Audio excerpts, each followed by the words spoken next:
Welcome to Bloodbath and Beyond. Today we review Saw 6, Trust in Him.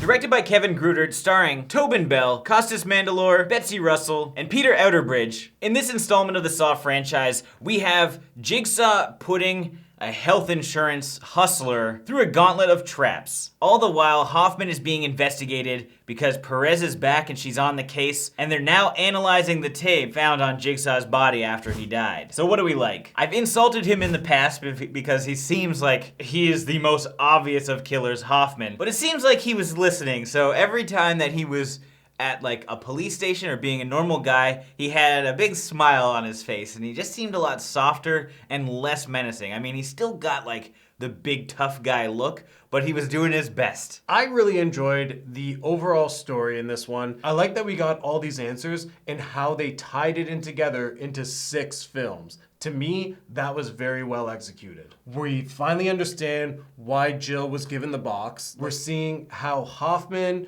Amanda, and John Kramer, how their relationship all just kind of like bonded and fell apart. And without getting into like spoiler territory, I like the whole bait and switch angle of William's arc. But you all want to just hear about the traps. Pretty much every single time, it's all about the traps. And the traps in this one are awesome. The practical effects are on point. Yeah, this film starts off with a bang. We have 2 characters that pretty much have to rip off their own flesh or cut off a limb and put it on a scale to survive. And that whole scene looked graphic and realistic. Like, it was an intense moment. And it kind of set the pace for what the traps are going to be like for the rest of the movie, because everything had some amazing practical effects, including a great one at the very end. Not gonna spoil it, but it's awesome.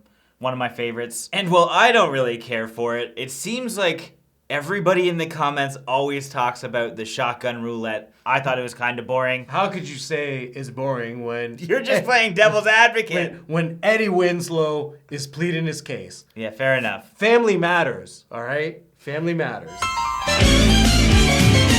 I also felt the facility that William was going through looked absolutely cool. It just had a little bit of everything. I just liked how it looked. It was kind of like a zoo or some kind of museum. This is an aside, but I think that John Kramer was a badass in this movie.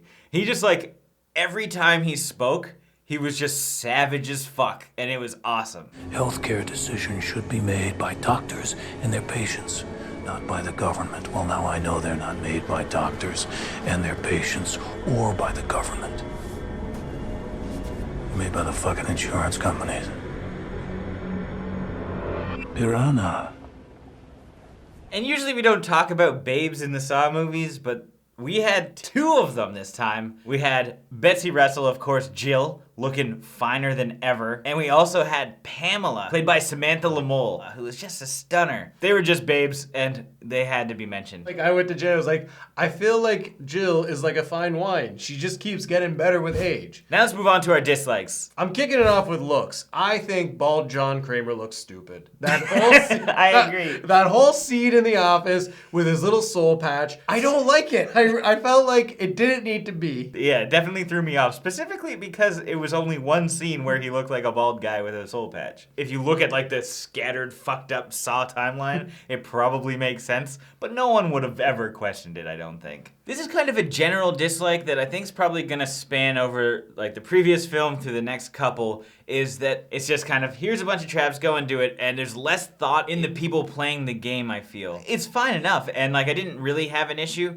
but it seems like there's not as much mystery or like suspense as there was in, say, like Saw 1 through 3. It's just that the franchise has changed. It's now all about the traps. It's kind of weird to say because we did have a lot of things that got tied together that do involve the previous films, but I feel like the Williams storyline, like, I don't know, I didn't really care for it that much. Like, I didn't care about the people involved as much as I think I should have. Like, the whole shotgun roulette thing, like, you could kill them all, I don't care. We had one look at that whole room previous to this experience when they're all tied up. We didn't even meet the other 2 characters where you had to pick and choose lives, so it didn't really matter. I feel like the ideals of the traps is what have changed, because when you're looking at the earlier stages of the films, the sense of self-sacrifice is more dominant. And then as the franchise progresses, it becomes the point where someone else is choosing someone's fate. It's no longer you're choosing your own fate. So this whole William arc is essentially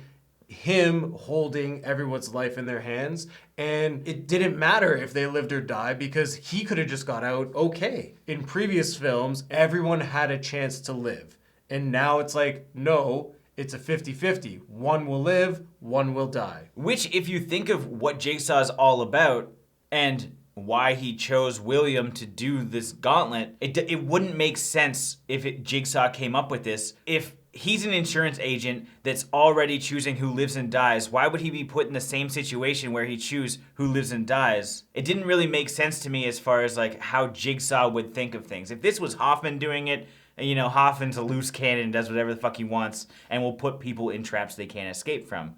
And that's kind of what it seemed like here, but on the tapes it was John Kramer who set up all these traps, and this was in his will box. Now it's time for our final thoughts and ratings. Saw 6 was a fun time, but I think it did have some big issues. Mainly, I think Kramer's slipping in his old age, and he didn't quite make the traps and William's progression through the traps kind of fit the way that he thinks about life as people are supposed to see it. The traps were set up in a way that he had to kill people. Aside from that, the traps were really cool, and there was some great practical effects. I like what they tied in with the rest of the franchise. Having Jill come back and be a prominent character was great. And I think Hoffman was the best acted in this movie, and he seemed a little less menacing, except when he kills all those people. So I'm gonna give this 3.5 reverse bear traps out of 5. It amazes me how we're in the 6th installment of this franchise, and they're finding new ways to keep me interested. I enjoyed the story in this film, and I liked how they tied it all in together through the flashbacks, and we get to learn more about what was going on behind the scenes. I loved all the traps in this one. I thought they were really cool, and I liked the location. The only qualm I have with this film is the significance of what the traps represent and the value of everyone's life. I did enjoy how everything was all tied in together. So with that being said, I'm gonna give this film 4 swingin' billies out of 5. As always, thank you for watching. Like this video and comment below with your thoughts on the film if you've seen it. If you haven't, there's links in the description where you can find it. If this is your first time here, make sure you subscribe to the channel, stay updated with everything Bloodbath and beyond.